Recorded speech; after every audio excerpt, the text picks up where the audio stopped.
In the Hearts and Minds, Book 0, The Birth of a Hero, Story 7, Can I Come Too? Ruka was a mighty cat. He was. He could walk on the thinnest of window ledges. His claws could scrape out the tiniest morsels of tuna from the murky bottom of a tin can. The other cats paid him no mind. It was the humans who treated him differently. Just because his tail had more rings and more fluff than the average cat didn't mean he deserved to be shoved off railings and smacked at with splintery brooms. Why did the ugly humans throw out the fish if he wasn't meant to eat it? Why did they only chase him away and not the other alley cats? His tail was fluffier and fuller than every single one of those bastards, and he didn't need to spend nearly as much time grooming. Gil was missing a chunk of his ear. Buddy had snarls as hard as scales, turning her into more of a turtle than a cat. None of the alley bastards could compete with Ruka's might, his grandeur, his poise. Back again, you ugly thing.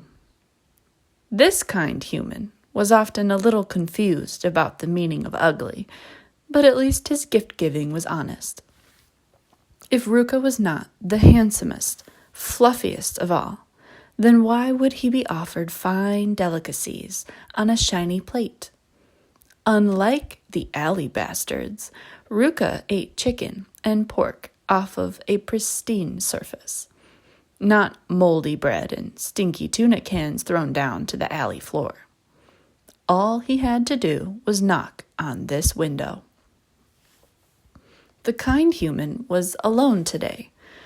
Sometimes, when Ruka would grace the balcony with his austere presence, his tapping on the glass would be met with startled screams from the kind human's visitor. Tangled up in the bedding on the floor, a shocked face would always accompany an uncalled-for shouting match. But Ruka didn't care. The human would release himself from the rumpled sheets that hid his unsightly thing and come to the window, as he should. The human knew his place. But today, Ruka didn't need to be yelled at by some ugly creature. Blessedly alone, the kind human opened the window. Each crank of the foggy glass pushed Ruka's feet to their furthest point as he waffled on the ledge. Moments from being pushed out onto the metal railing that hurt his toes, Ruka held the glass between his front paws. When the window cranked open all the way, he diligently hopped his way inside. And no, he did not skid forward and crash onto the human's messy bed. He had only done that once, and it wasn't his fault. There had been ice on the windowsill. Just as the kind human pried open a can of deluxe tuna, more special than the scraps fed to the gutter hogs because of the yellow stripe wrapped around its lip, a knock rang coldly through the rooms. The kind human tensed. With slow, pronounced movements, he put down the knife in the can, leaving the pristine white plate on the counter beneath the creeping vines of a row of plants. Then he walked away, leaving Ruka staring up at a half-opened can. Slacking. The kind human was now the slacking human. Ruka sniffed. Fine. He would do it himself. Luckily, as the fluffiest cat around, he was not only fluffier than the mangy squirrels who called themselves cats, but he was far more capable. He quickly climbed the cupboard doors to reach the half-open can on the counter. With deft fingers, he began to pull out the chunky morsels and plopped them onto his plate. The slacking human stood at the door, wedged against the opening so that nobody could come inside. "Aren't you going to invite me in?" An unfamiliar voice forced Ruka's ears to perk up. They gave an involuntary twitch of dislike at its deep cadence. "How could I dare to invite the president into a room of such squalor?" the slacking human answered. Ruka paused his scooping to check and make sure the slacking human hadn't been exchanged for a different one. He had never heard him sound like that. The stranger replied without a pause in between. But I've already been inside. More than once, haven't I? Unless you're hiding a paramour from me. I'm civilized enough not to ruin the poor sap's life, as long as they leave immediately. My paramour? The slacking human parroted, shoving the door open so that it resounded off the white shelf stuffed with disorderly shoes and hanging coats. I didn't know I was so accomplished that I would have a bed partner every Tuesday night. Aw, I didn't know I was so special. The voice grew louder as a man walked through the entryway. 3 Tuesdays in a row. Remember?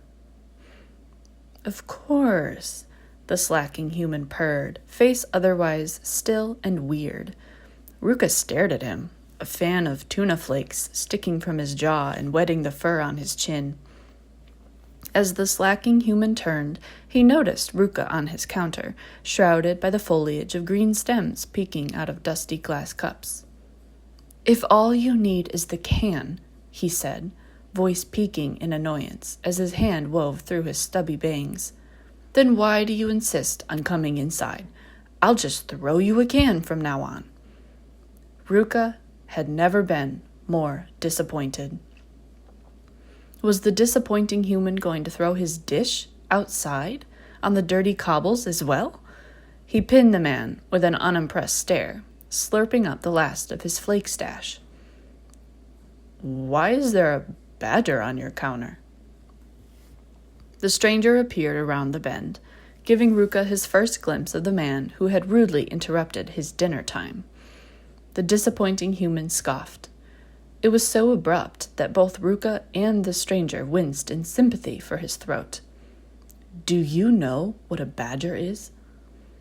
Hidden within a stuffy coat, the pockets bursting with even more stuffing, the stranger clacked across the floor with steps weighed down by the weight of all that unnecessary stuffing. Ruka was a mighty cat, far fluffier than all the rest, but even he knew when to cut his losses and shed that winter coat. Fearlessly, the tall creature batted at Ruka's head. At first, Ruka thought the fearless stranger meant to steal his white plate, and he turned his body to hide it in the foliage. Glass clinked together, and 3 of the clippings toppled over one another. Pat, pat. Ruka glanced over his shoulder. The fearless stranger didn't bother to look at him. Ruka took in his skinny face. There were crinkles at the edges of the man's unsmiling mouth. How had he lived to a ripened age if he goes around putting his hands on unsuspecting cats? Pat, pat. Food secured under his arm, Ruka ignored the harsh treatment of that stuffy hand. Meanwhile, the disappointing human made a strangled sound as his precious clippings spilled water all down the counter to the watering hole, right where there was a folder with some kind of curly paper sitting on top of it. Now it was wet. Ruka stilled. The disappointing human did not strike at him with splintery brooms, like the other ugly humans who lived on the ground floor. But when faced with his peaceful anger, Ruka almost wished he would. "What do you want?" he asked, and the apartment went quiet, shuttered still.